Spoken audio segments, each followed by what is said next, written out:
A little while ago, actually a few years ago, I started a series of podcasts where I would talk about articles that I've written, and I would develop them a bit, and I would talk a bit about them. That's something I want to start again this year. And something else I want to start again this year as well is talking a little bit more about the music that I write, and explain a bit more the music that I compose and the ideas behind the music, the ideas behind the processes, how I record them, how I produce them, a general sort of explanation a little bit of what the music is. So when you listen to it, you can appreciate it a bit better. And so I want to start this series with a piece that I'm releasing on Piano Day 24, a piece which at the stage of the recording of this video is still unnamed. It will be though on the release day, but at this stage I'm not quite sure how I'm going to call it. And it's actually not finished either. I'm still working on a production of it, so you won't be able to hear it in that video, but by the time that video comes out, we'll be either very close to the piece being released, or we will have the piece having been released already. Regardless, I want to talk a little bit about this piece because I think it's quite an interesting one. I was a bit stuck, to be honest, when I looked at what I could do for Piano Day this year, and I feel that as a piano composer, it's sort of compulsory each year to submit something for Piano Day. If you don't, you're a bit of a loser, which I didn't want to be this year. So I was sort of looking at the projects I had in mind, the notes I've had gathered over the years, and if there was anything I could be doing. And I remember that a few years ago when I went through a couple of months of immersing myself in the music of Frank Zappa, and immersing myself into his very, very, very long discography. I had noted down something he had done, I think, in one of his records, which was essentially transcribing improvisations that he had sung, I think, and sort of putting them on guitar. I think that was sort of the project. I can't remember exactly what it was, but I remember that I had written down a note on how this could actually be interesting, sort of transcribing a vocal improvisation and using this as the basis of a piece. And one reason why I find this quite interesting is that when you improvise, you're sort of shut off your thoughts, ideally, and you shut off all that you've been practicing and studying and learning to let anything that comes up come naturally. And there's a bit more focus on feeling and intuition rather than thoughts, I think. At least that's how I approach it. The way I approach music is either from a composing standpoint or from an improvising standpoint. And I think both approaches are very, very different. And they really sort of require different parts of the body to act. So anyway, when you're improvising, I think there's quite an interesting element of surprise that you might not have when you're composing on the instruments or on the computer or with a piece of paper, because you're thinking a lot more about the process. So I thought it was quite interesting, and I also remembered how important So What, by Miles Davis as a piece of music had been on how I approach music, mostly from the fact that, well, first of all, it's Miles Davis, and he's been quite important for me in the way I approach improvisation and music in general. But it's also So What, one of the first jazz pieces to explore modal harmonies, which I quite like a lot. And if there's not that much of it in my music, it's definitely an element that's predominant in the way I approach improvisation and the way I approach composing.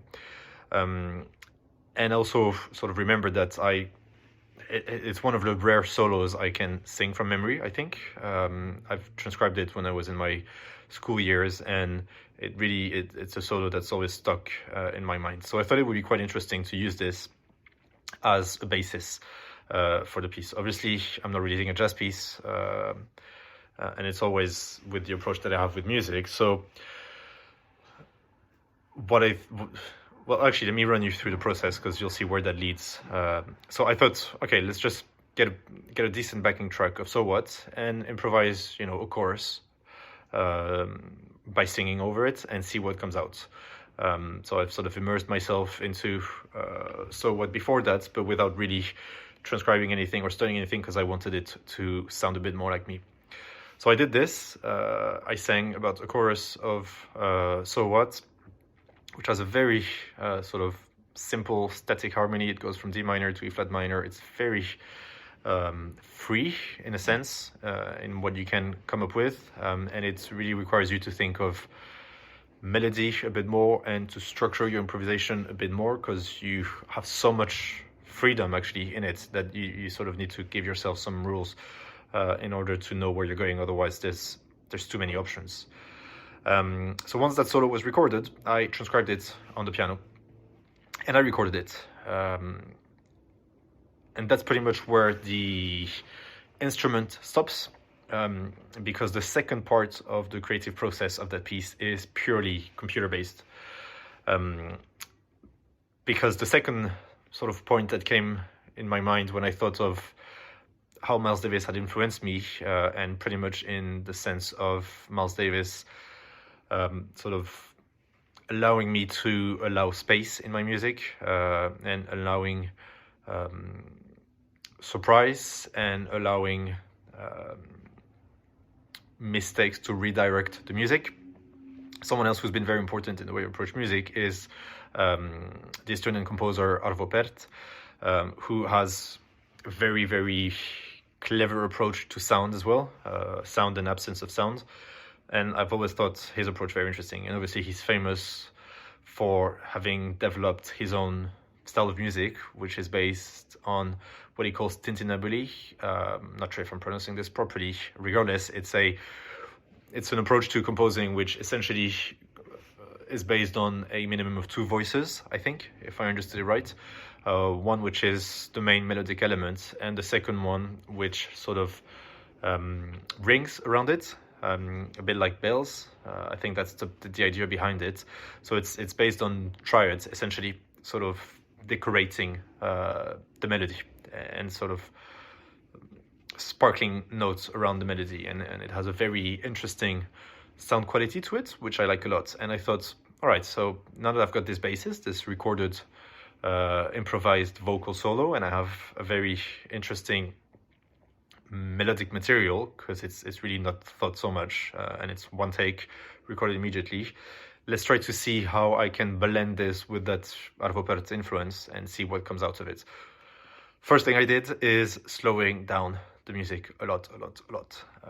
Slowing it so much that I think on my workstation I'm currently at 5 beats per minute, which is not really accurate because I did not record the music with a click anyway, so I'm not quite sure where I'm sitting in terms of tempo, but it's slow enough to sort of erase any notion of pace and beat and pulse. It's very free and it breathes a lot. So once I had this, I thought, all right, let's try to practice tintinnabuli. Let's try to practice this approach. So I looked at the harmony, which is the same as the So What harmony, alternating between two minor chords, and I sort of sprinkled notes around it, really. A little bit following my ear rather than thinking too much about it. So these are triad based, but not always, and they make sense, but not always. And yeah, and the result is quite interesting actually. It's very sort of solemn. No, maybe not solemn, but very spacious when it comes to time and space and breathing. And yeah, that's pretty much it.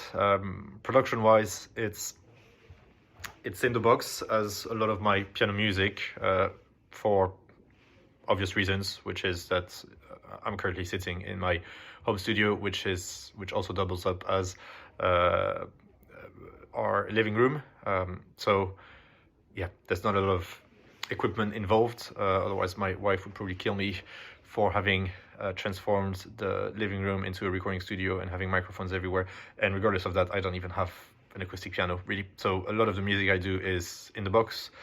And I quite like this, actually, because it allows me to develop ideas which I would not if I had a piano, an acoustic piano at home.